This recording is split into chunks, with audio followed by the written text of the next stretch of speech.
Boa noite, seja bem-vindo a mais um Online IES Experience. Eu me chamo Joshua Rafael, sou pastor de jovens aqui na PIB do Brasil, líder do Ministério IES. Estou super feliz de poder compartilhar desse tempo com você. Eu tenho certeza que Deus tem muito para poder falar no nosso coração. Você vai ser muito edificado na noite de hoje, assim como todos nós. Eu estou numa expectativa muito grande para aquilo que a gente tem para poder discutir nessa noite. Eu queria apresentar um grande amigo meu que está aqui. Hoje a gente está com menos gente, está com tanta gente como nos outros sábados, mas essa pessoa vale por 5, então eu quero apresentar aqui o meu amigo Saulo. Seja bem-vindo, Saulo, Deus abençoe, Fala, muito bom meu estar com amigo. você. Prazer imenso, a honra poder contribuir, poder estar com essa família, poder estar na sua companhia. Eu que estou muito bem acompanhado hoje, Que é isso. graças a Deus por isso, e é uma honra poder servi-los e compartilhar e conversar do nosso assunto preferido, que é a palavra de Deus. É isso aí. Vai ser bom demais. Eu estou muito animado para a noite de hoje. E rapidamente, deixa eu fazer uma introdução aqui sobre o meu amigo. Saulo, para aqueles que ainda não conhecem, ele é líder de jovens na Lírio Armação, não é isso? E líder do Ministério Influence Movement. A gente está aqui para poder agregar e ter esse momento maravilhoso. E também um dos colaboradores lá com o Dizascope.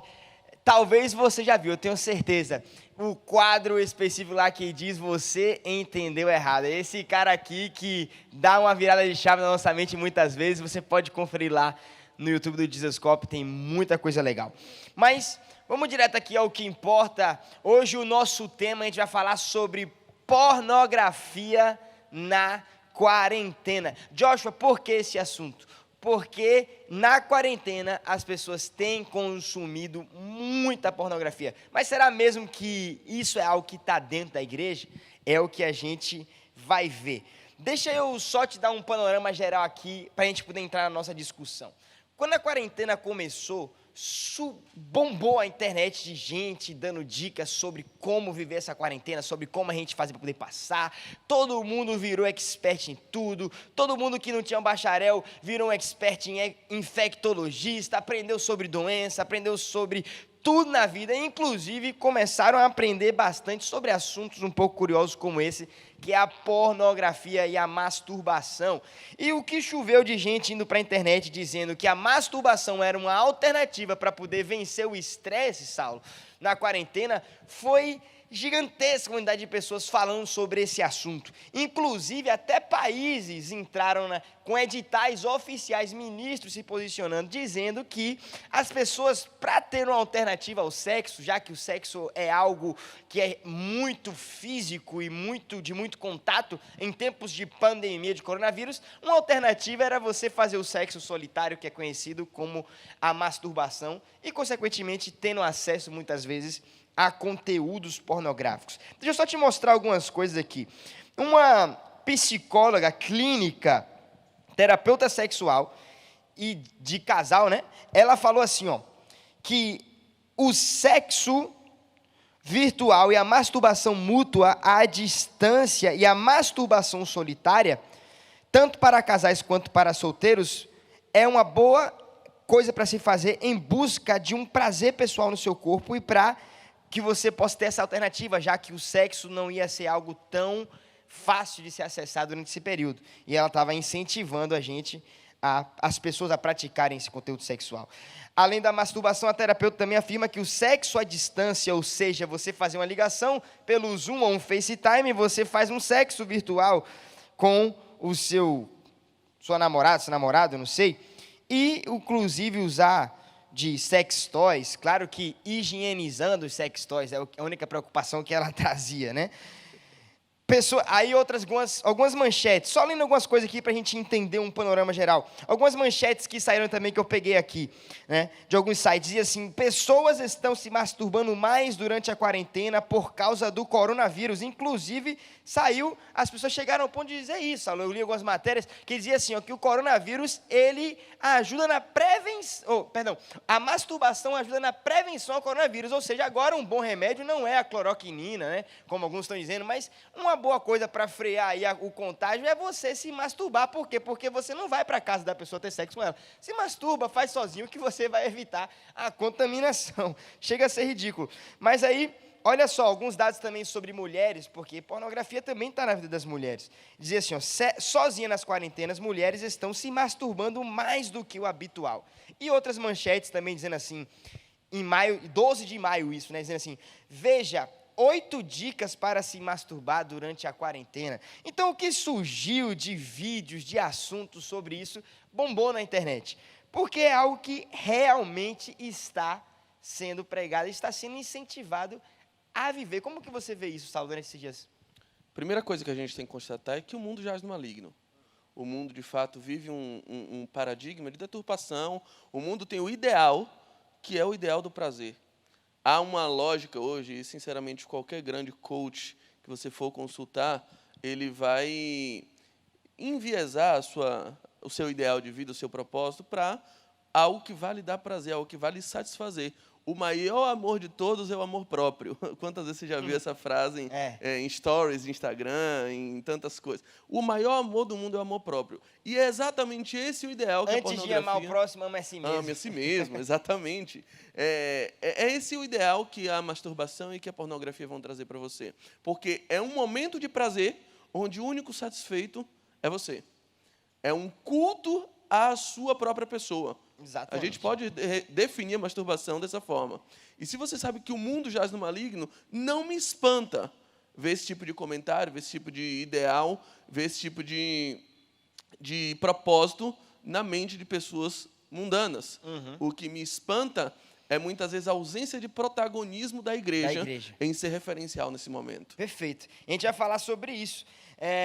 Agora, é interessante que você falou sobre o prazer solitário, porque isso é um dos X da questão que torna a pornografia algo tão ruim. Além do que a gente sabe que é pecado, a gente vai falar aqui sobre isso, mas essa questão do prazer solitário, uma vez eu vi uma pessoa falando sobre isso, dizendo que esse, de fato, era um dos maiores problemas que existe na pornografia, na masturbação em si.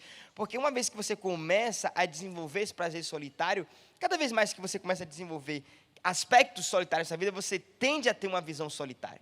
Então, por exemplo, se um dia a gente sonha em casar, a gente vive a nossa adolescência, a nossa juventude praticando algo que é um prazer solitário, a tendência é entrar no casamento e que o sexo é algo criado por Deus como uma bênção para o casamento, você vai começar a entrar em algo que é para você buscar satisfação não só sua, mas da sua esposa, do seu marido também, se é homem ou se é mulher, e você, para ter algo que é prazeroso e incrível para os dois, fora todos os outros propósitos que a gente já falou semana passada sobre o sexo, você começa a entrar agora num casamento olhando apenas para o seu lado, ao ponto de chegar, eu já conversei com pessoas que têm mais prazer no sexo, onde tem o prazer solitário, que na masturbação, perdão, tem mais prazer na masturbação, porque lá ele sabe, conhece o seu corpo, sabe o que vai fazer ele chegar ao clímax que ele tem que chegar, aonde ele quer chegar no prazer, do que necessariamente se envolver num ato sexual com o seu marido, a sua esposa.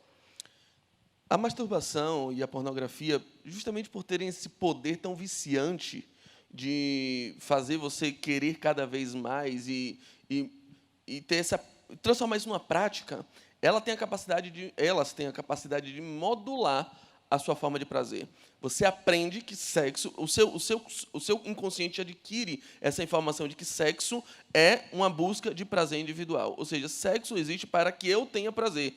É isso que fica como mensagem que a pornografia transmite para você. Sempre que você vai pensar em sexo, você vai pensar em um momento onde você busca prazer.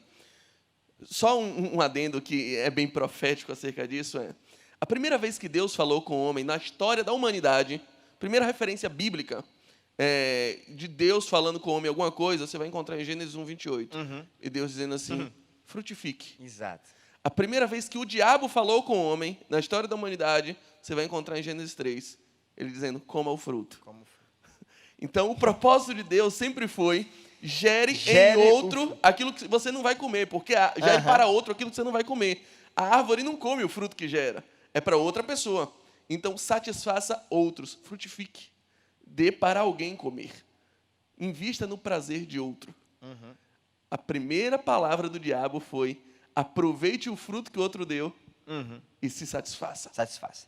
E a pornografia é exatamente isso. A pornografia é ligada à masturbação, né? Então, assim, a gente entende que realmente, e não só na questão do ato sexual, falamos de coisas sexuais, mas também é uma tendência, a partir do momento que você começa a desenvolver mais aspectos individuais, você tende a ser uma pessoa mais egoísta. Então, tende a gerar no seu coração essa característica egoísta. Por isso, é um dos argumentos do porquê a pornografia é tão ruim. Mas vamos continuar aqui. Deixa eu só ler alguns dados para você, que vai te assustar nesse momento. Eu, inclusive, peguei esses dados no livro Enquanto a Fila Não Anda, do meu amigo Luca Martini. É um livro que, inclusive, indico para vocês. Um outro livro que eu quero indicar também é Carta aos Pecadores, aqui do meu amigo. Esse livro é bom, hein, Saulo? Foi Saulo que escreveu junto com Douglas Gonçalves, né? E eu quero indicar para vocês. Inclusive, ele já deixou alguns outros livros aqui para a gente poder fazer uma doação aí. Quem sabe a gente faz um sorteio essa semana no IES. Mas, falando aqui sobre alguns dados específicos que eu tirei do livro do Luca Martini, Enquanto a Fila Não Anda, eu quero exatamente ler. Aqui tem também todas as fontes que ele trouxe, já verifiquei, então está aprovado. Mas, assim, quero compartilhar com você algo que me chocou e que diz assim, ó, dados sobre a pornografia. A cada segundo, olha que loucura, a cada segundo, 28 mil pessoas, 258, assistem pornografia na internet. A cada segundo. Só nessa fala aqui que eu acabei de dizer, a gente já teve quase aí 80 mil pessoas assistindo pornografia. Aí você vem aqui assim, ó, por dia, 37 vídeos pornográficos são criados, novos vídeos pornográficos são criados nos Estados Unidos. 2,5 bilhões de e-mails diários são enviados contendo pornografia ou recebidos, a soma de e-mails recebidos com enviados. Aí você chega assim, ó, 68 milhões de buscas sobre pornografia é feito na internet em um dia.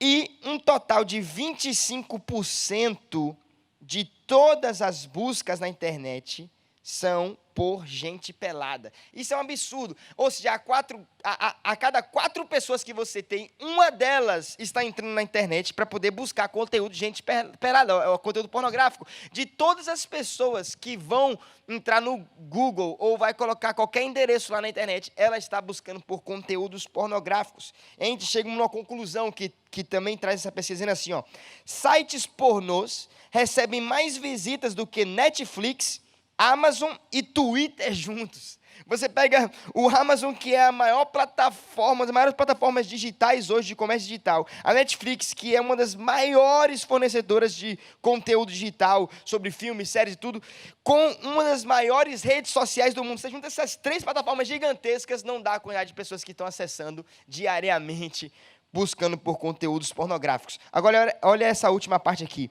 Para você ter uma ideia, uma pesquisa feita em 2016...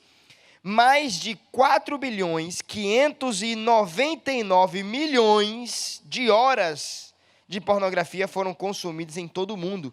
E isso é um total de, como se fosse, 191 milhões e 625 mil dias de pornografia.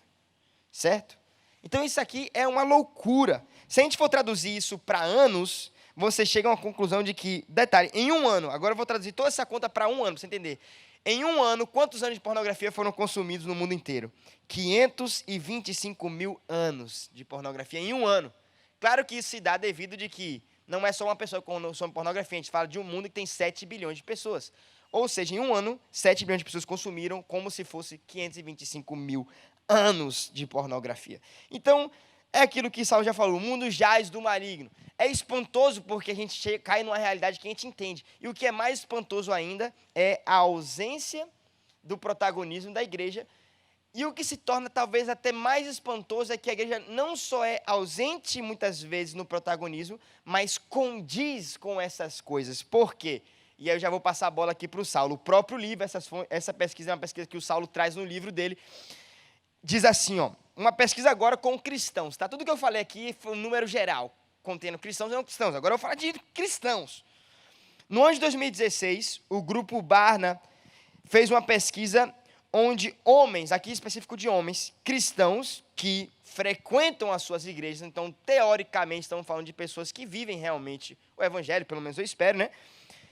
Elas confessaram que acessavam pornografia regularmente. Ah, Joshua, mas é uma pesquisa para homens, sem te incluir mulheres nisso. Vou te dizer, uma pesquisa que inclui homens e mulheres agora. A Universidade Luterana, em 2018, pegou 400 cristãos, não importa o sexo agora, e ele disse que 67% das pessoas, 67,75%, confessaram que consomem pornografia pelo menos uma vez no mês. Pessoas cristãs. Ou seja, a gente tem aqui mais do que 2/3. Então, se você pegar agora de 3 pessoas, eu, Saulo e Juninho, que está ali na câmara, é como se fosse pelo menos um da gente aqui, 2 da gente consomem pornografia. Isso é ridículo, dentro da igreja, incluindo as mulheres. E se torna ser absurdo isso, Saulo. Josh, a gente tem que pensar que pornografia é uma questão de fé. Primeira vez que eu vi isso foi o pastor John Piper falando. E me assustou. Qual é a ligação, meu? Pornografia com fé. E a máxima que ele me disse foi essa, que me chocou muito. Pornografia é uma questão de fé. Por quê? Vamos lá. Você acessaria pornografia se soubesse que a sua mãe está do lado?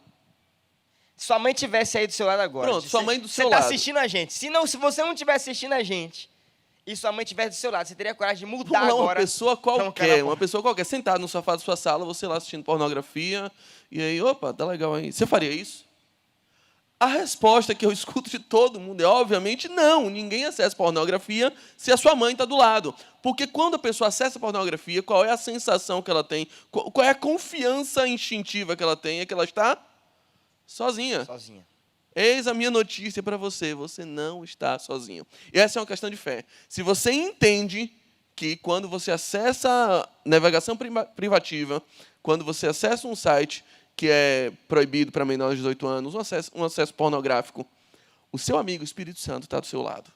Se você tem essa consciência plena, que é uma consciência que advém da fé, o seu acesso à pornografia fica, no mínimo, um pouco mais desconfortável. E uma outra coisa é que a lógica do relacionamento com Deus, ele provém, inicialmente, de um lugar secreto. Mateus 6,6. Busca, fecha a porta do seu quarto, vai num lugar secreto, vai num lugar escondido, oculto, onde ninguém te vê e busca prazer lá. É essa a ideia que Jesus transmite por meio da prática da oração. E como é que eu... Vamos lá. Você concorda que eu posso explicar a pornografia do mesmo jeito? Vai num lugar secreto, onde ninguém está te vendo e busca prazer lá. Então, a pornografia, ela é uma subversão da oração. Ela é uma subversão da intimidade com Deus. Ao invés de ir no lugar secreto eu buscar o meu prazer em Deus. Em Deus, exatamente. Eu estou buscando o meu prazer em mim mesmo. E é por isso que eu entendo que é uma lógica satânica. Que a pornografia traz consigo uma lógica satânica. Porque é uma subversão de um projeto divino. É uma subversão da fonte do prazer. Como Jeremias já tinha dito lá no capítulo 2, o meu povo cometeu essa maldade. Ele trocou o manancial de águas vivas por cisternas rotas que não retêm água. Que não retêm nada, na verdade. Então, é uma lógica de que você pode se dar muito mais prazer do que Deus. E isso é completamente deplorável à luz do nosso relacionamento de intimidade. E aquilo que a gente crê. Por isso que é uma questão de fé. Se eu creio que Deus está comigo, eu creio que Jesus morreu na cruz por mim, ele me limpou de todos os pecados. Isso foi a premissa para que o Espírito Santo pudesse vir habitar em mim para sempre. Ele está comigo para sempre. E com esse entendimento e com essa fé, teoricamente, eu entro no quarto achando que eu estou sozinho, a minha fé parece não ser genuína. E a promessa que Cristo fez e que estaria conosco até a consumação dos séculos, ela é debalde, ela é torpe, ela é vazia, ela é obsoleta. Ela perdeu sentido, porque, de fato, eu creio que há lugares onde Cristo não entra. Quando eu era pequeno na igreja, e aí eu tive o privilégio que Joshua teve também, eu gosto de dizer que eu só não nasci na igreja porque o hospital tinha mais estrutura na época. Mas... eu, desde criança na igreja, e aí se dizia assim, olha, cuidado, tem lugares que você vai que o Senhor não vai. Então, cuidado, o anjo não vai naquele lugar. E eu não acredito muito nisso, porque a lógica do Salmo 139, do 7 a 10, é que, meu irmão, você pode tomar as asas da alvorada, e é o mais alto céu, e mergulhar na profundeza dos mares, ou fazer no Sheol, no abismo a sua cama, você não foge dele. Você não foge. Então, melhor do que você pensar que se você for num motel com uma mulher que não é sua, e aí o anjo do Senhor não vai entrar lá, eu prefiro que você pense o seguinte: não, ele vai estar lá, sentado do seu lado, dizendo, que bonito, hein? Na hora de acessar o site, ele senta na cadeira do lado do seu computador e diz, filho, foi para isso que eu te chamei. Não é esse o meu propósito. Eu tenho muito mais prazer para dar para você. Foge dessa. Perfeito, Saul. Agora, não adianta nada a gente falar isso, dizer, o Espírito Santo está do meu lado e ele está reprovando aquela atitude minha, se eu não entender o porquê da pornografia ser pecado. Onde eu posso encontrar, Paulão, e entender que pornografia é pecado? Já estou transformando o seu nome de Saulo para Paulão, igual como na Bíblia. Mas e aí, Saulão? Me diz aí, meu amigo. Pornografia é pecado? Primeiro, por esse aspecto. E o que é pecado, biblicamente, no que Jesus define para a gente? A cruz ela tem dois vertentes, dois vetores. Um vetor vertical, um vetor horizontal. Que é uma lógica relacional. Primeiro, o primeiro mandamento. O primeiro mandamento daquilo que Jesus resume. Ame a Deus sobre todas as coisas. Então, é um relacionamento vertical. Primeiro, a pornografia é pecado porque ela fere esse relacionamento vertical. Ela fere a busca do prazer na fonte do prazer. Na fonte do prazer. Ela subverte o lugar secreto, ela subverte o propósito fundamental de Deus da frutificação. E segundo, ela fere a lógica horizontal relacional. Ame o teu próximo. Ame o teu próximo é uma coisa muito complicada se você fala de pornografia, porque às vezes a pessoa que a gente vê do outro lado não parece tão próxima. A pergunta que eu lhe faria é o seguinte: e se aquela menina que está ali tirando a roupa, desesperadamente buscando ser amada uma vez na vida, buscando satisfazer suas carências, ou de dinheiro, ou de fama, ou de relações, uma vez na vida, pensando que tem alguém desejando ela ali, se essa menina fosse sua irmã, se fosse sua mãe, se fosse sua namorada, qual o sentimento que você teria acerca dessa pessoa? Você amaria e você não correria urgente para ela, dizendo, sai dessa vida, pare de fazer isso? A boa ou má notícia que eu tenho para lhe dar é que sim, ela é sua irmã. A primeira pergunta de Deus para o homem, eu falei da primeira coisa que Deus falou, mas a primeira pergunta de Deus para o homem foi para Adão. Adão, onde estás? E por que ele perguntou isso para Adão? Porque Adão não estava na presença dele. Onde estás que não estás aqui? Porque eu estou lhe procurando no nosso relacionamento e você não está aqui. Exato. No nosso lugar de prazer, você não está. Foi a primeira pergunta de Deus para o homem. A segunda pergunta de Deus para o homem foi o que ele fez para Caim. Caim, onde está o seu irmão? Nas duas primeiras perguntas de Deus para o homem, você tem todo o evangelho. Ame a Deus, onde estás? Cadê eu e você? E a segunda é ame o teu próximo como a ti mesmo. Cadê seu irmão? Cadê esse irmão? A pergunta é, aquela menina que você vê, que você satisfaz, todas as vezes vendo ela nua, aquelas meninas, você sabe onde ela está agora? Porque ela é sua irmã. Perfeito. Você sabe que o preço por esses corpos nus que você vê e se satisfaz no celular custou um outro corpo nu que foi envergonhado na cruz do Calvário e por elas Jesus morreu. Se a gente não entende isso, se a gente não absorve isso, que a pornografia é uma nova crucificação de Cristo, porque ela fere a cruz, na vertical e na horizontal, é você matando Jesus de novo, porque na cruz, aquela cruz foi a maior pornografia da humanidade, historicamente, só deixar bem claro para você, Jesus morreu nu. Aquela tanguinha que a gente vê nos filmes, ela não existia na Roma antiga, as vestes dele foram rasgadas e ele foi exposto completamente nu. Então essa foi a maior pornografia da humanidade e a mais violenta de todas elas. Então quando você está revivendo isso, é como se a cruz não fizesse sentido para você. Então ela é um pecado violento porque afronta diretamente o nosso relacionamento com Deus e o nosso relacionamento com o próximo. Perfeito, Sal, perfeito. Fora de que, se você estudar a etimologia da palavra, eu estava fazendo uma pesquisa sobre a palavra pornografia, ela vem da origem da junção de duas palavras no grego, que é o pornel, né, e a palavra grafo. Pornel significa, é como se fosse o verbo de se prostituir, né, ser prostituta, e grafo significa escrever ou gravar.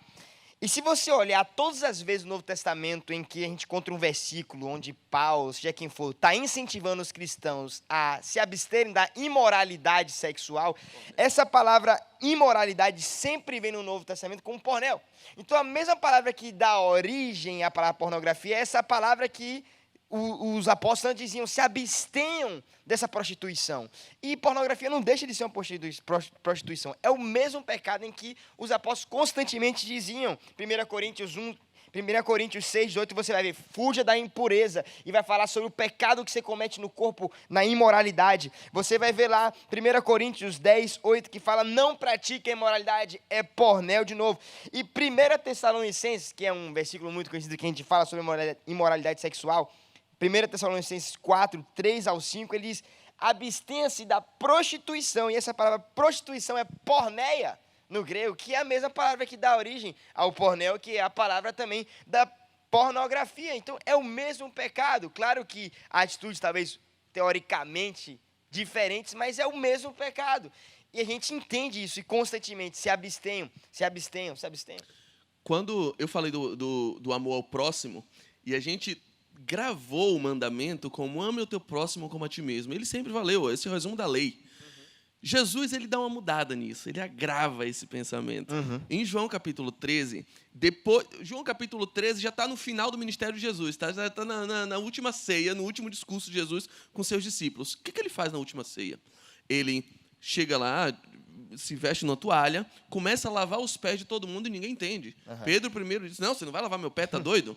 E aí Jesus, se eu não lavar seu pé, você não tem parte comigo. E aí ele diz, vocês entenderam o que eu fiz? Eu, o maior entre vocês, e vocês sabem que eu sou o maior, me fiz o menor. Lavei o pé de todo mundo. E é engraçado, Jesus lavou o pé de todo mundo, mas o dele ficou sujo. Ninguém lavou o pé dele. Ele se fez impureza para que nós fôssemos puros. Depois de fazer isso, ele olha para eles e diz assim, agora, um novo mandamento vos dou. Vocês já aprenderam os outros, né? Eu vou lhe dar um novo agora. Vou deixar mais difícil. Vocês passaram para o level 2. Não é mais ame o teu próximo como a ti mesmo. Agora é ame o teu próximo como eu te amei. Eu ensinei a você o que é amor. Porque às vezes as pessoas pensam, vou amar o próximo como a mim mesmo. Eu não me amo o suficiente para viver longe da pornografia. Então, se para mim pornografia é bom, deve ser bom para ela também, então tá tranquilo. Não é mais esse parâmetro que Jesus quer que a gente viva. Jesus quer outro parâmetro. Jesus demonstrou o que é amor por nós. Jesus se fez vergonha para que nós não fôssemos expostos. Então, ame o teu próximo como eu te amei. Como é que Jesus nos ama? Limpando a nossa sujeira. Como é que você tem amado essa sua próxima? Talvez expondo cada vez mais o pé sujo dela. Exatamente. E tem uma pergunta que muitas pessoas fazem, já vi muito quando eu falo sobre esse assunto, tenho a oportunidade de conversar com alguém, fala assim, Joshua, mas a pornografia ou a masturbação, ela não é um ato sexual que você pratica com alguém, então como é que é um sexo fora do casamento se eu não estou praticando fisicamente aquele sexo com a pessoa? Como é que é a mesma coisa? Você acabou de falar aí no termo grego que é o mesmo pecado, é a mesma origem de palavra, como é que é a mesma coisa se eu não estou praticando sexo com alguém?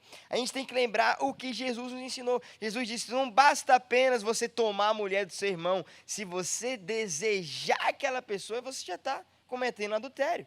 Se estiver na sua mente, você já está adulterando. Então, assim, a pornografia ela é o pecado na mente. Ela é a relação sexual na mente que, diante de Deus, já é pecado. Sobretudo, ela é um fomento. Ela é um incentivo. Eu acho que você vai entrar nesse assunto, mas já adiantando, não existe demanda se não tem oferta. Exato. Ninguém vai comercializar um produto que sabe que ninguém compra. Sabe que não tem ninguém comprando.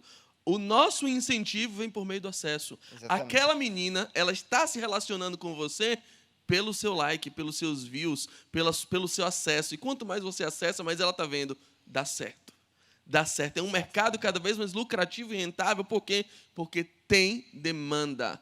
E isso é o nível de relacionamento que a pornografia exige. Quanto mais você acessa, mais ela está vendo incentivo em continuar naquela vida, em se deteriorar, em suprir suas carências, numa necessidade monstruosa de, pelo amor de Deus, me ame. É isso que ela está dizendo. No fundo, uma pessoa que aceita ficar completamente desnuda, se entregar a situações cada vez mais deploráveis, degradáveis, do ponto de vista sexual, manchar o patrimônio mais valioso que ela tem, que é seu corpo, ela está falando, pelo amor de Deus, me amem.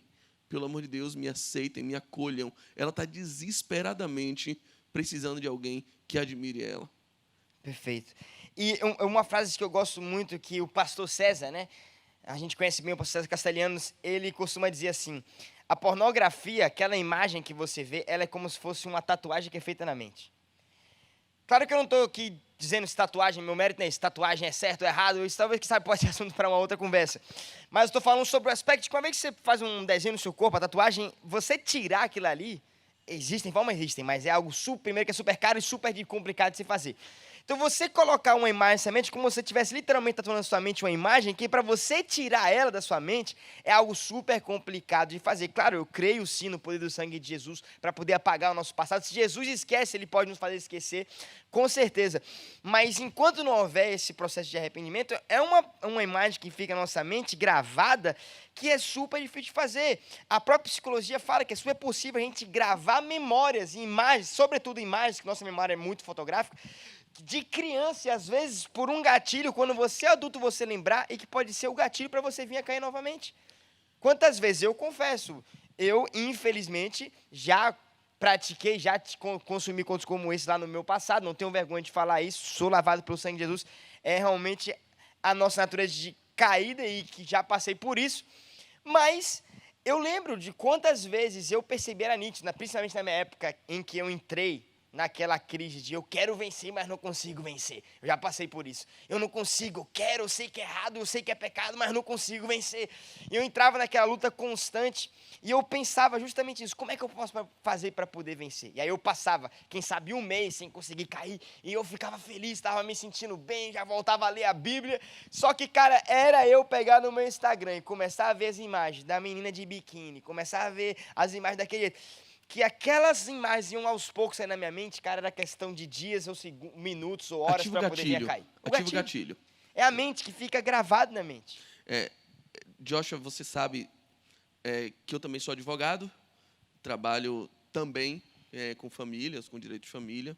Já aconselhei alguns casais em situação de iminente término de relacionamento.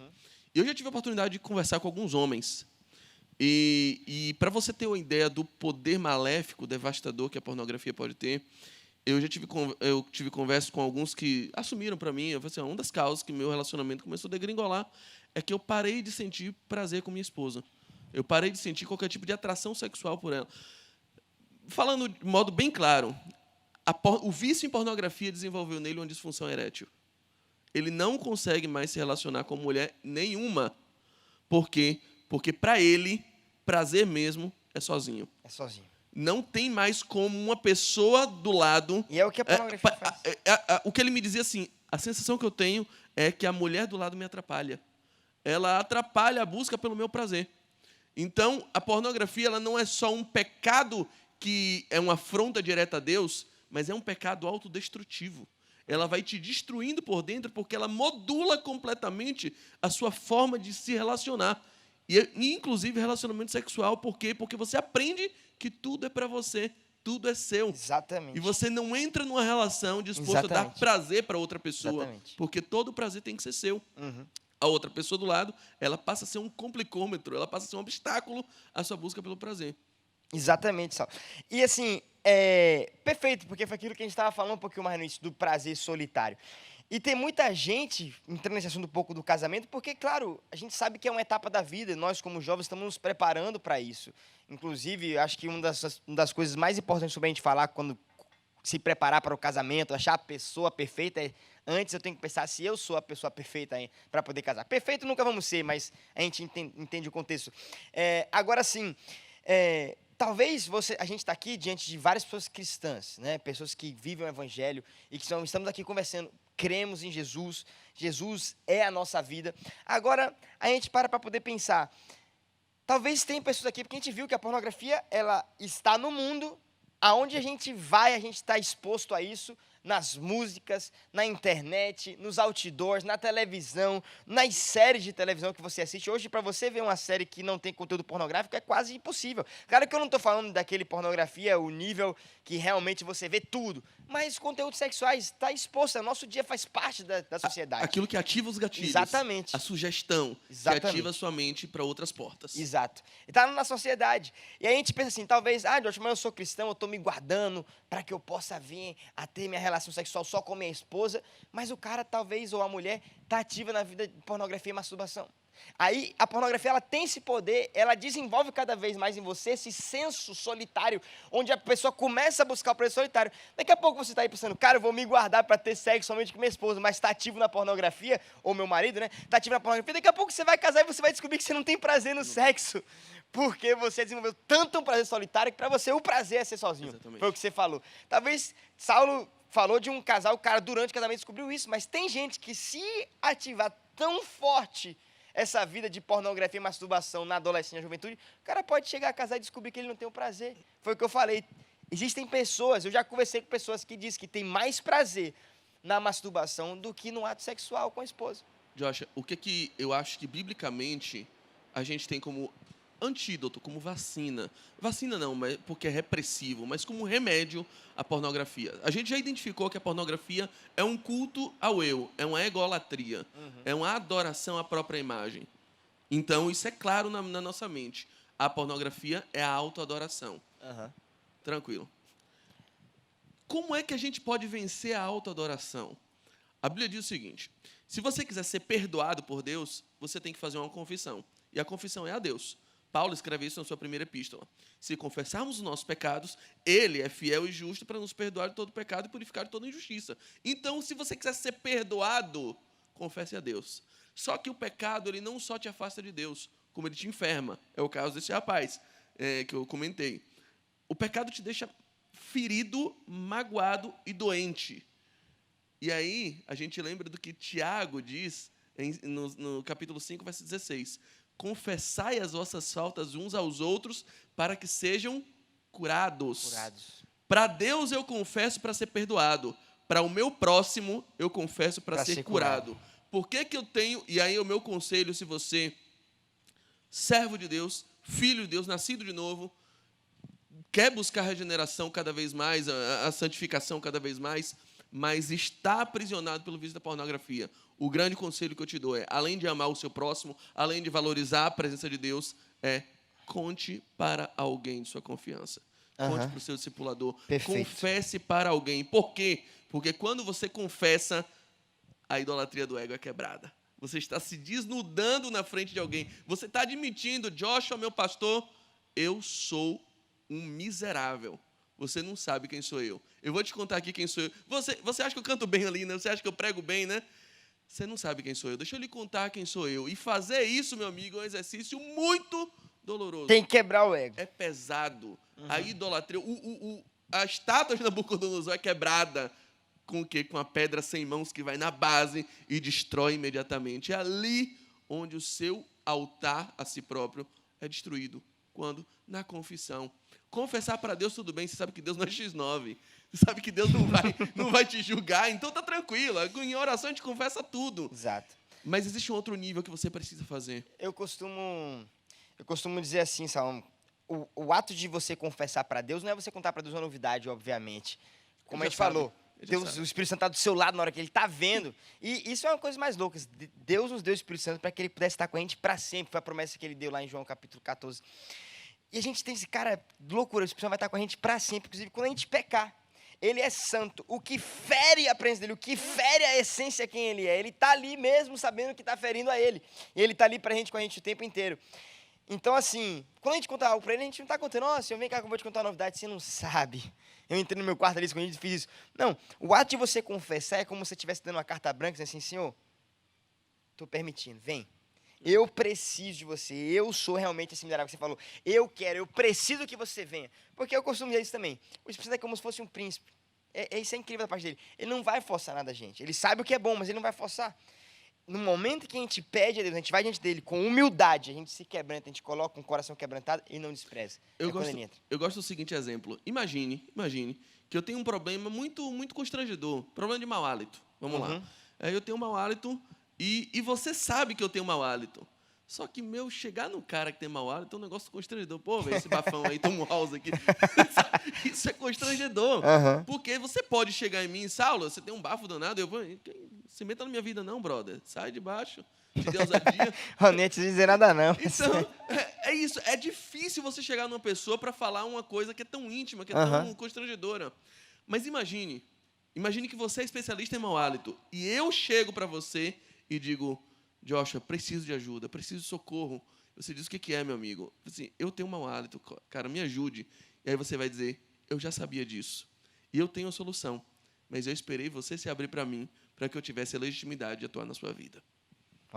Deus sabe dos seus problemas. Deus sabe do mau hálito que sai do seu interior podre e do coração cheio de pecado que você carrega. Deus sabe tudo isso.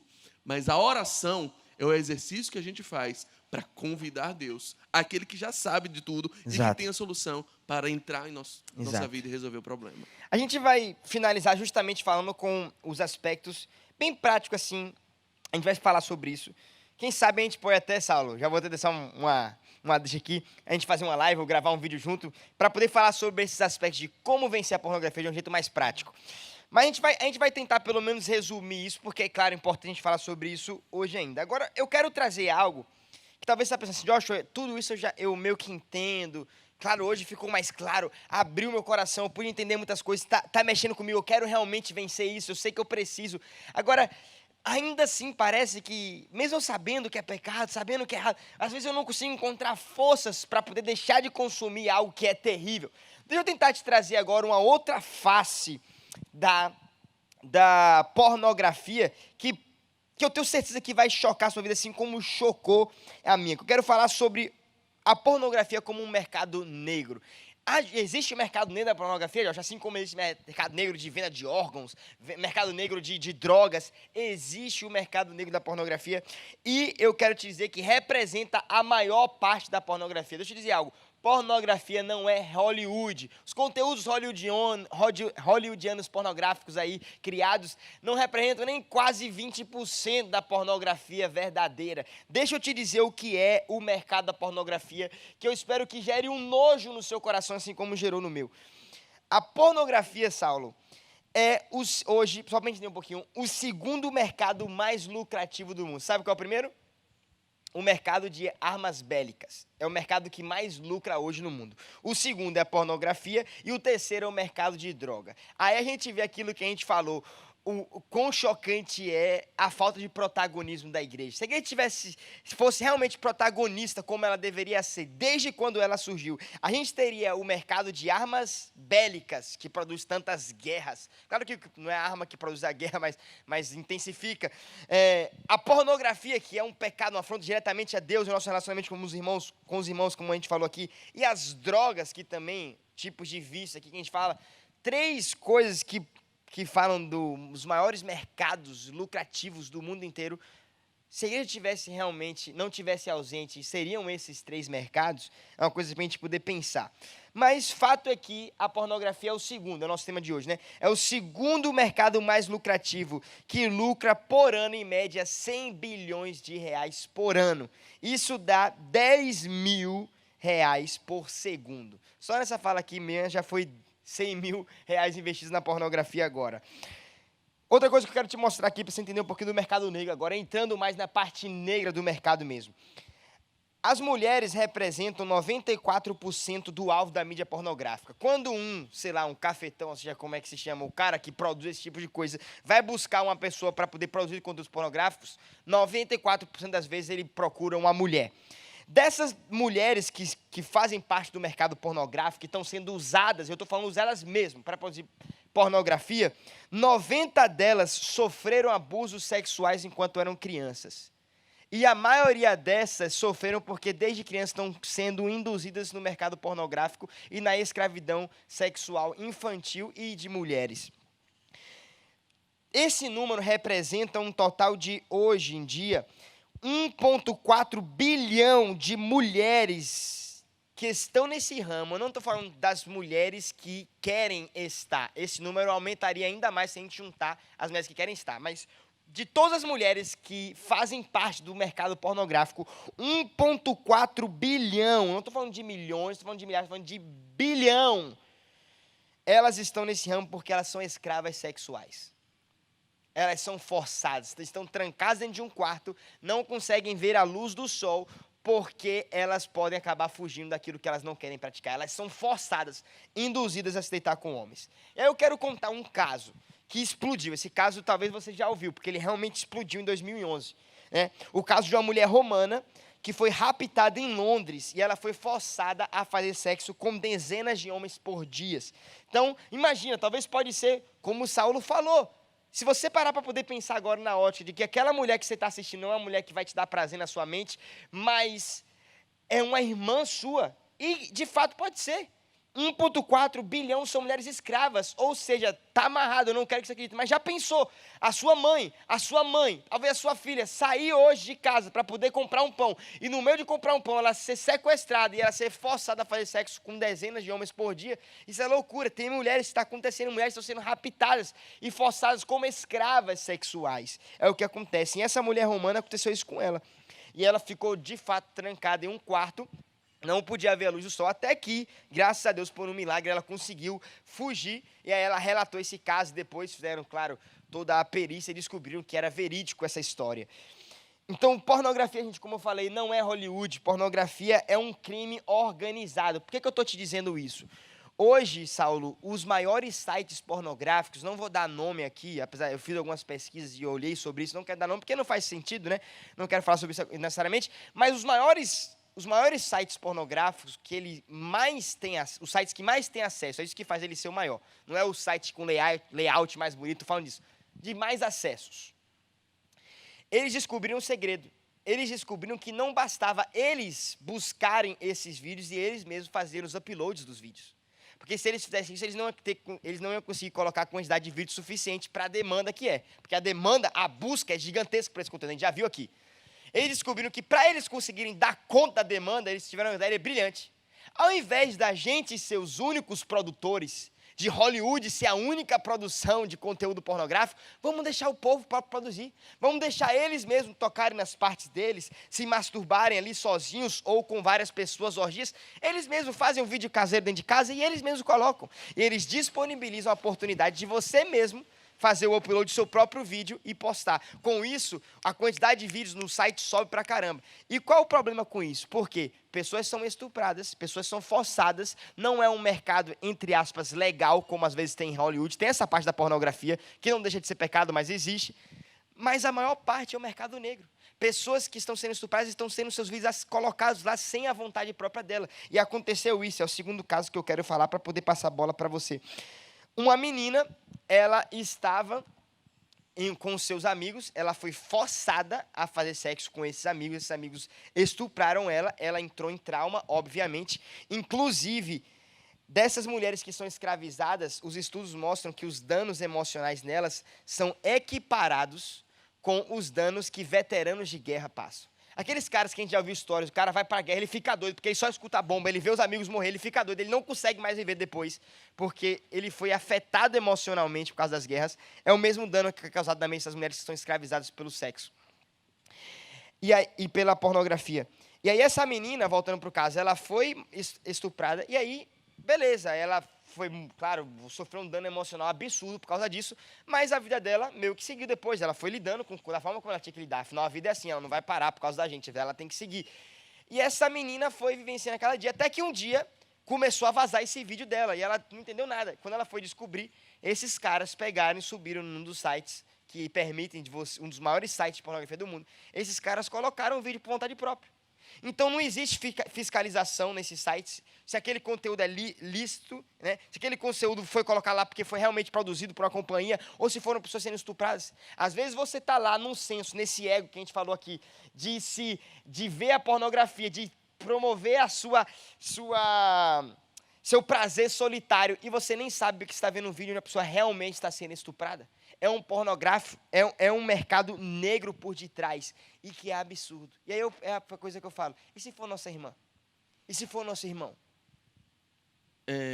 Você falou desses dois casos extremos. E eu acho que, sinceramente, acredito que esse caso de estupro não é a regra. Eles são a exceção e a regra é talvez até mais assustadora, porque eu não concordo, acho triste, lamento, mas eu entendo quem faz isso por dinheiro, porque é um mercado rentável, você falou. Exato. Mas você citou outro dado, o dado das pessoas comuns que estão subindo os vídeos, que estão upando, né, os vídeos por nada. Não é por dinheiro. É só pela carência. É só pelo desejo de uma vez na vida ser admirado, ser amado. É a pessoa que, de graça, Que acontece. que não está ganhando dinheiro com isso, Aham. está colocando lá o vídeo simplesmente porque ela desconhece que existe um manancial de prazer à nossa disposição. E essa, sim, eu posso dizer, podia ser sua irmã. E talvez seja sua irmã. Talvez seja uma parente sua que você não faz ideia, que está todos os dias se trancando em algum lugar e tirando a roupa e mostrando para todo mundo para ver se alguém, uma vez na vida, acolhe ela em um papel que a igreja não está fazendo. A igreja não está dizendo para as pessoas o quanto elas são amadas, o quanto elas são importantes. Nós, líderes, pastores, estamos falhando em discipular, em mostrar como cada um de nós é tão valioso, é tão precioso aos olhos de Cristo, aos olhos da igreja, aos nossos olhos. E as pessoas estão desesperadamente buscando acolhimento, buscando amor, buscando prazer, buscando afago, buscando carinho, gratuitamente, sem ganhar, longe do mercado luxuoso e glamuroso da pornografia, rentável da pornografia, só com o objetivo de suprir uma carência. Uma pergunta que eu queria fazer, e aí eu queria realmente que você raciocinasse, quando você diz eu não consigo viver longe da pornografia, se eu dissesse para você que você teria direito a 100 milhões de reais não vale nada, 100 milhões de euros, 100 milhões de reais você compra... Pô, hoje em dia o real... Você compra a camisa do Bahia e acabou. Já foi. Mas 100 milhões de euros... Nem isso, viu, Sal? Para pensar, nem a camisa do Bahia hoje, mas compra com 100 reais. Tá difícil. 100 milhões de euros para O você cafezinho nunca aqui, mais... a aguinha que a gente está tomando aqui, a gente compra com 100 reais. Mas vai lá. Para você nunca mais ver pornografia. Eu acho que você ia conseguir, sério mesmo. Você ia dizer, meu irmão, 100 milhões de reais? Para parar de ver? Agora. Eu logo jogo meu celular embora. Dou um jeito, eu vou conseguir. Eu vou conseguir. Por 100 milhões de reais eu consigo. E aí você está me dizendo que não consegue ver longe da pornografia, seguramente porque você não tem ideia da recompensa de uma vida em santidade com o Senhor.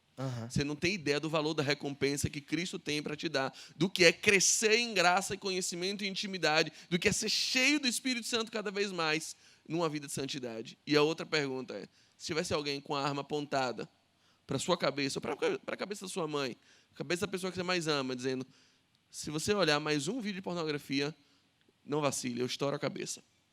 A sua ou de outra pessoa. Eu duvido que você acessaria um site pornográfico com a 12 na tua cabeça. Eu duvido.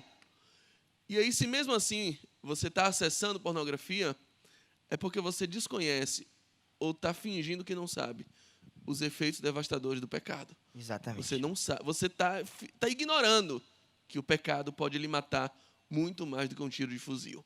Não tema aqueles que matam o corpo, tema muito mais aqueles que podem matar a alma, que essa se destrói e não se recupera nunca mais. Um pecado. Sem dúvida, Salão. Agora, a gente crê, obviamente, gente. A gente não está falando isso aqui porque, de fato, somos pessoas miseráveis. Mas o que a gente quer fazer aqui não é diminuir você ainda mais, dizer você é mais miserável ainda do que você pensa. Porque, apesar de que é uma verdade, mas... não é nossa intenção, não é colocar julgo sobre ninguém, quem veio para culpar é Satanás, a nossa conversa aqui não é para culpar ninguém, nós somos culpados também, somos pecadores, gente de Deus, lavados e redimidos pelo sangue de Jesus, e é isso que a gente crê, que Jesus ele pode nos perdoar. Agora a gente precisa realmente ter esse desejo de buscar essa vida em santidade com ele, expressar esse coração arrependido, é o que a gente crê. Agora, Saulão, com base nisso, a gente crê que Deus ele faz novo todas as coisas, isso é real, isso é bíblico. Como é que eu posso fazer para poder vencer a pornografia? Se eu fosse falar hoje, Saulo, me dá aí umas 5 dicas. O que eu posso fazer para poder vencer a pornografia hoje? Um pouco do que a gente veio falando na conversa. A gente já deu alguns detalhes aqui, mas Exato. Vamos concentrar agora para ficar um pouco mais claro na mente. A gente falou, óbvio, aqui várias coisas, mas para ficar mais claro na mente agora. Eu acho que o primeiro passo é reconheça. Reconheça. Não finja que é besteira. Não finja... É sério. Eu já tive um caso assim, de um jovem que eu aconselhei. Eu não sou viciado. Ele disse para mim, eu não sou viciado, no máximo 3 vezes por dia. Meu amigo, Ai, meu Deus se do tá céu. assim, realmente você ainda não entendeu que você, de fato... Ou então, O cara falou isso, é sério mesmo? Falou. Meu Deus do céu. Mas sério, Saulo, eu não sou viciado, é só no máximo, assim, 3 vezes por dia. Eu, brother, deixa eu te falar uma coisa, posso te dar uma notícia? Você é viciado. Ou então aquele, não sou viciado, paro quando quiser. Nossa. Não, a primeira coisa é se reconheça. Reconheça que você está irremediavelmente preso pelo pecado. E só Cristo te liberta. Pronto, o primeiro passo é verdade. Não negue, não fuja, não diminua sua culpa. A culpa pode se tornar um ídolo, tá? Então admita, reconheça o tamanho do seu erro. Reconheço. Ninguém começa uma dieta se não se admite gordo. Então, é uma mensagem até para mim isso. Mas é Olha o que primeiro passo. rapaz, essa quarentena tá me deixando no caminho aí. Segundo passo, confesse aquilo, tanto para Deus quanto para o homem. Arranje alguém de sua confiança. Eu não estou dizendo, saia confessando para todo mundo. Coloca no seu Instagram, eu sou viciado. Não faça isso.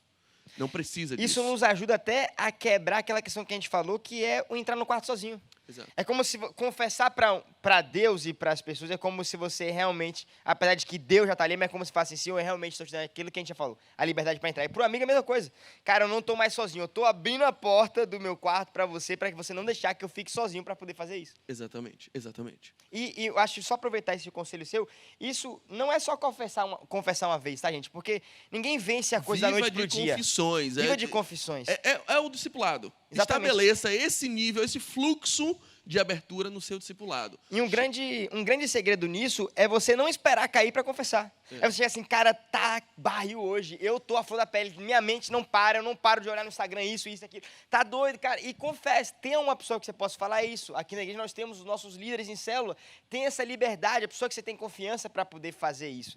E também uma coisa muito importante é, se vir a cair, confesse imediatamente. Exato. Cara, é dizer assim, olha, eu fiz hoje. Foi agora, Há acabei dentro sair do de quarto. nós uma nova natureza. E eu vou dizer, a diferença do salvo para o não salvo não é que o salvo deixa de pecar, mas o salvo deixa de gostar do pecado. O efeito do pecado nele é destrutivo. Por quê? Porque é uma nova natureza, o Espírito Santo no coração dele dizendo, isso não é para você. Então, imediatamente, o seu coração vai ser acusado pelo Espírito Santo que nos convence de pecado, justiça e juízo. Amém. Então, isso vai acontecer. Sério. Depois da confissão, Reconheça, confesse, ame. ame. Desculpa, eu vou ter que usar isso. Troque o tesão pelo amor. Não, tesão pelo amor. Troca o tesão pelo amor. Olhe para uma mulher, se você estiver caindo, quando você for acessar um vídeo, lembra disso. Ame essa mulher. E Quando você estiver lá no vídeo, ame ela. Ame. Não tenha tesão. Não tenha tesão, tenha amor. Ao invés de olhar pelo prazer, é olhar para aquela ótica. Jesus, quando viu os discípulos dele sujos, é minha irmã. Correu para limpar. É minha irmã. Ele não expôs a sujeira, ele correu para limpar, a ainda coisa... que ele ficasse sujo. Isso. É a ele colocou o prazer mulheres. do outro na frente dele. É a mesma coisa para as mulheres, né? Que também acessam pornografia. Se vê ali, é meu irmão, cara. Irmão, exatamente. É isso aí. Cubra a nudez. Limpe a sujeira. É isso que se faz com quem se ama. E um outro passo que eu ia dar para você é: seja intolerante. Seja intolerante. Eu gosto do exemplo do rei Josias, um dos maiores reis da história de Israel. Um homem que promoveu uma Páscoa como nunca se tinha feito. Um homem que achou o livro da lei, que estava perdido lá. Um homem que restaurou, promoveu uma reforma num tempo que Israel vivia em apostasia. Com 33 anos, ele não discerniu que tinha um rei mais forte do que ele. Ele certamente foi crescendo, e veio o faraó Neco dizendo: rei Josias, eu vou passar pelo seu território, mas não quero brigar com você. Fica tranquilo, tá? Vou passar para enfrentar outro inimigo, então não se levante contra mim. E Josias, o quê? No meu território? Quem passar aqui vai morrer. E ele diz: Josias, é sério, eu não quero brigar com você. Só que Josias estava tão poderoso que não discerniu que Neco era mais forte do que ele. Ele se levantou contra alguém que era mais forte. Não brinque, o pecado é mais forte que você. Não é você que vai vencer o pecado, é Cristo que vence por nós. Então, se afaste. Se a tua mão te escandaliza, arranca a tua mão. Vai para o céu sem mão, mas vai para o céu. Se o seu Instagram está te fazendo pecar, tire o seu Instagram. Se o seu WhatsApp está... exclua contato, saia de grupos, mas não brinque com o pecado, não seja como Sansão, que vai brincando com Dalila até que Dalila o vence. Não faça, discirna aquilo que é mais forte que você. Se você já entendeu que pornografia é um adversário fortíssimo, que está te vencendo o tempo todo, se mantenha longe dele. Davi era pequeno, Golias era grande. Se fosse para uma luta de MMA, se fosse para o chão, Davi seria merendado no primeiro round. Não teria como, pô. Não dava para ele. Davi venceu essa luta mais rápido que a porrada que José Aldo tomou. O McGregor ia ser fichinha perto do que Golias ia fazer com ele. Vença à distância. Saiba que aquilo não é seu top, não é seu quilo. Você é peso mosca, ele é peso pesado. Não vá nele. Vença à distância, vai na pedrada, não chega perto, não, saiba as suas limitações. E isso vai tornar você cada vez, quanto mais perto de Deus, mais longe do pecado. Ou uma vida de oração vai nos levar a parar de pecar, ou o pecado vai nos levar a parar de orar. Perfeito, perfeito, exatamente. E nesse momento eu queria encerrar com a oração. Vou pedir para Saulo fechar esse momento com oração para a gente. E em seguida eu quero fazer uma oração com você. Depois que Saulo até fechar esse momento com oração, eu quero fazer mais uma oração com você para a gente, juntos, a gente se colocar diante de Deus com esse coração arrependido por 2 motivos. Primeiro, como igreja, muitas vezes, a gente não ter esse protagonismo que a gente deve ter, mas também como igreja, para a gente ter permitido isso entrar na igreja muitas vezes. Claro que é um processo, o arrependimento ele é um processo, não acontece da noite para o dia, mas a gente tem que ir diante de Deus com esse coração quebrantado, reconhecendo e dizer assim, eu não quero mais isso, eu preciso do Senhor. Mas nunca se esqueça, confesse seus irmãos também. Por favor, Saulo. Pai, o nosso desejo aqui não é estabelecer um ranking de pecados piores e menores. Não, é nos equiparar. É dizer para todos nós, para o nosso coração, para a nossa alma, somos pobres e necessitados, mas é o Senhor quem cuida de nós. Nós nos reconhecemos agora como dependentes de um milagre, da plena transformação. Nós sabemos que já fomos salvos do poder do pecado, que estamos sendo salvos da influência do pecado e que seremos salvos da presença do pecado. E que essa salvação seja plena em nosso coração, Pai. Que nesse momento, toda seta inflamada do maligno, todo grilhão pecaminoso, toda falta de entendimento acerca da gravidade desse nível de pecado, toda falta de amor ao próximo, toda quebra de relacionamento contigo, todo obstáculo à purificação do lugar secreto seja partida, quebrada e despedaçada em nome de Jesus. Que o Senhor possa estar trazendo ao arrependimento, à confissão, a uma vida de santidade aquele que se perdeu, aquele que acha que não tem como. Que o Senhor possa estar trazendo, esforçando o que está cansado e o que não tem mais vigor. Traz de volta o que se afastou. Traz à superfície o que se afundou. Renova o que envelheceu. Purifica o que se sujou. Ó Senhor Jesus, nós cremos no poder daquele que faz novas todas as coisas, aquele que prometeu que não sairia do nosso lado, e agora com a consciência de que não estamos sozinhos, que o Senhor possa estar nos impedindo de dar o último passo. O Senhor nos mantenha longe dos inimigos que são mais fortes do que nós. Amém. Senhor, que haja lágrimas em nossas orações quando o assunto for uma vida de pecado. Que haja arrependimento genuíno nos corações dos seus filhos, nos nossos corações. Que nós como líderes possamos acolher e possamos saber que tratamento dar para essas pessoas. Que não haja mais condenação em nossos lábios, em nossos olhares. Que não haja mais, Senhor, aquele prazer em extirpar e em expor o que está sujo. Não, Senhor, que nós tenhamos a sabedoria de aconselhar, de amar, de acolher e de se juntar nessa luta. Senhor, que os jovens possam entender que essa luta não é deles sozinhos, essa luta é da igreja. Nós somos igreja fiel do Senhor. Nós estamos lavados e remidos no sangue de Jesus. E as portas do inferno não vão prevalecer contra a tua igreja. Nós cremos nessa promessa, cremos no que foi dito para nós, e nós carregamos isso. Que o pecado não seja tatuagem, mas que as tuas promessas sejam tatuadas em nosso coração, para nunca serem apagadas. Isso é o que dizemos baseados Em na nome tua de promessa e pelo maravilhoso nome, Em o nome nome de do teu Filho amado, Jesus. Amém. Amém. Amém, Pai. amém, amém, amém. Glória a Deus por isso.